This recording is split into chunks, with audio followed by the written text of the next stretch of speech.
Bienvenue sur Top Invest, la chaîne des tops d'investissement. Ici, on parle essentiellement d'entreprises de qualité. Alors, est-ce que Adidas représente une opportunité d'investissement en date d'aujourd'hui? Donc, c'est la question à laquelle on va répondre dans cette vidéo en se basant sur les états financiers de l'entreprise.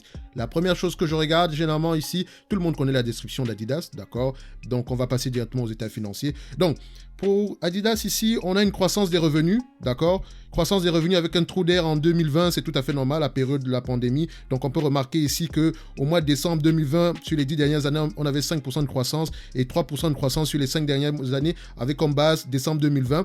Et avant la période de la pandémie, on avait 10% de croissance sur les 5 dernières années et 8% de croissance sur les 10 dernières années. Donc, on peut se dire clairement ici que pour le futur, on peut essayer, quand on va évaluer la compagnie, on va mettre 5% de croissance pour les 5 prochaines années. D'accord, ça serait le minimum ici, mais n'oubliez pas, ça c'est ce que moi je prends donc en considération. Le management également, il faut également lire les rapports financiers pour savoir qu'est-ce que le management dit par rapport à la croissance future. Mais dans tous les cas de figure, j'aime bien ce que je vois ici, c'est un checkmark. Maintenant, on va regarder la marge brute. Est-ce que la marge brute est stable ou croissante? On a clairement une stabilité des marges brutes ici. On adore ça, c'est un checkmark. Ensuite, on va regarder la marge EBITDA. Est-ce qu'on a une stabilité ou une croissance des marges EBITDA? On se rend compte ici qu'on a une stabilité des marges EBITDA jusqu'en 2016, une croissance des marges EBITDA de 2017 à 2019, la période de Covid étant passée par là. On a un trou d'air, excusez-moi. Et là, on a une remontée à partir de cette période aussi. Donc, dans tous les cas de figure, on va se dire que on voit bien qu'il y a une certaine stabilité qui se dégage au niveau des marges EBITDA. Donc, ce qui m'intéresse ici, c'est surtout cette partie-ci. D'accord? Cette partie-ci. Nous avons ici, avant la période de la pandémie, des marges EBITDA qui sont croissantes, alors que la marge brute est stable, toujours à la même période. Ça veut dire que l'entreprise est de plus en plus efficiente.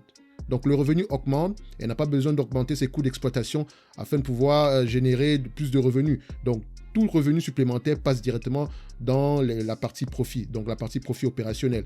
Donc, on aime bien ce qu'on voit ici.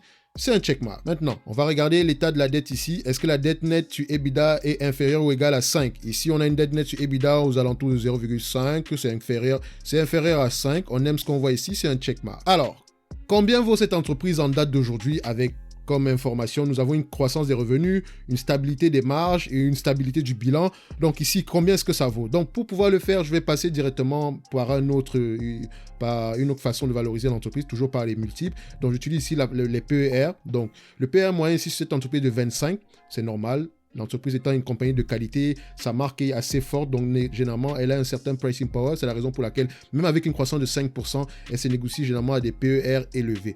Donc ici, on va prendre 3 niveaux de PER, 20, 22 et 25. Et pour la marge des free cash flow, donc, je vais pris ici comme marge d'efficacité sur 8% et comme revenu, j'ai pris 23 milliards. Donc, 8% de 23 milliards ici, ça vous donne 1 milliard 840. Donc, c'est ce que j'ai utilisé ici, sans croissance, évidemment. Donc, quand on prend 20 fois les PER multiplié par 8% des free cash flow ici, moins la dette nette ici, là, divisé par le nombre d'actions, ça nous donne ici, en date d'aujourd'hui, le prix de l'action devrait être aux alentours des 186 €. Quand on prend 22 fois les PER, 206 €. Et quand on prend 25 fois les PER, 235 €.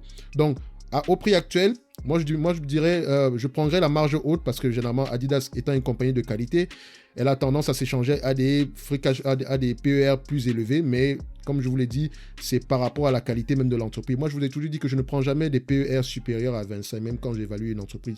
Je me limite toujours à 25. C'est mon maximum du maximum. Donc, sauf si vous avez une croissance, par exemple, de 50% par an. Mais dans tous les cas de figure, toute société est différente. Ce n'est pas le sujet ici aujourd'hui. Donc, ici, moi, je pencherais plus pour 235 € l'action. On va l'arrondir à 236. Mais je n'ai même pas encore ajouté la croissance. Si je prends en considération une croissance de 5%, 1,05 sur les 5 prochaines années, ça revient ici à multiplier par 1,28 le revenu, le prix actuel, en sous-entendant que les marges, la dette reste constante, que les niveaux restent constants, d'accord? Donc, si on prend ici une croissance de 5% sur les 5 prochaines années, on va juste faire 236 multiplié par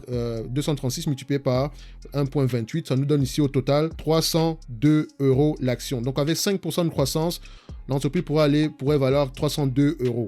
Mais ce n'est pas tout. Cette entreprise a 8% de marge des free cash flow.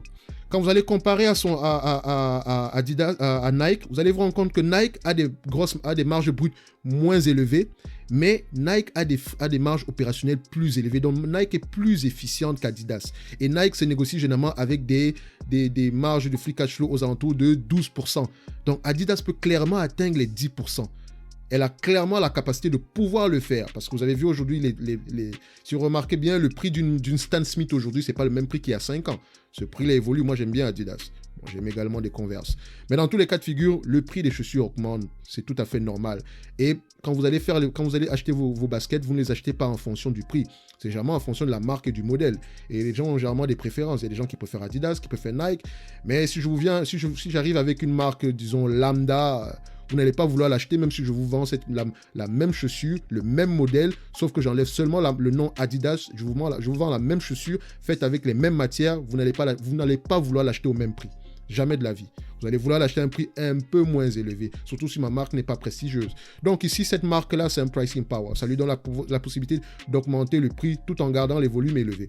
Donc ici, moi je vous dirais, si on arrive à avoir 10% de marge minimum, je dis bien minimum, elle est juste, c'est juste 10% de marge ici, avec le PER, le multiple de PER constant, la croissance de 5% également constante. Ici, le prix pourrait être aux alentours de 378 € si on prend uniquement 10% de free cash flow en termes de marge. Ça reviendrait à 378 € juste avec 10% pour les free cash flow.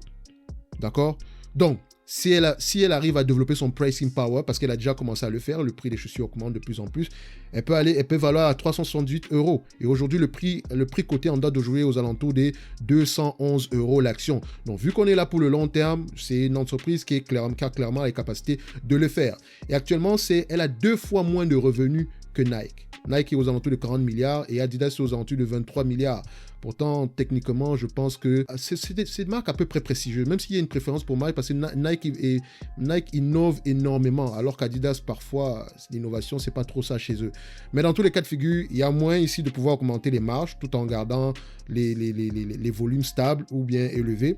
Donc, moi, je me dirais, au prix actuel, Adidas représente une bonne opportunité d'investissement. De toute façon, le prix actuel n'est pas déjà mauvais. Et si on a une croissance des marges, c'est une bonne chose. Si on a une croissance supplémentaire des revenus, c'est également une bonne chose. Et tout porte à croire que ça sera le cas. Mais n'oubliez pas une chose. Actuellement, Adidas va souffrir au moins sur le moyen terme parce que, voilà, elle s'est permis de critiquer la Chine. Et vous savez, aujourd'hui, quand vous vous permettez de critiquer la Chine, c'est le boycott généralisé. Donc, les ventes en Chine diminuent énormément, aux alentours de 10%, mais ça sera moyen terme, court terme. Hein. Donc, ça peut durer 1 an à 2 ans. Mais une dizaine d'années, on peut se dire que c'est quelque chose de clairement possible à rattraper à long terme.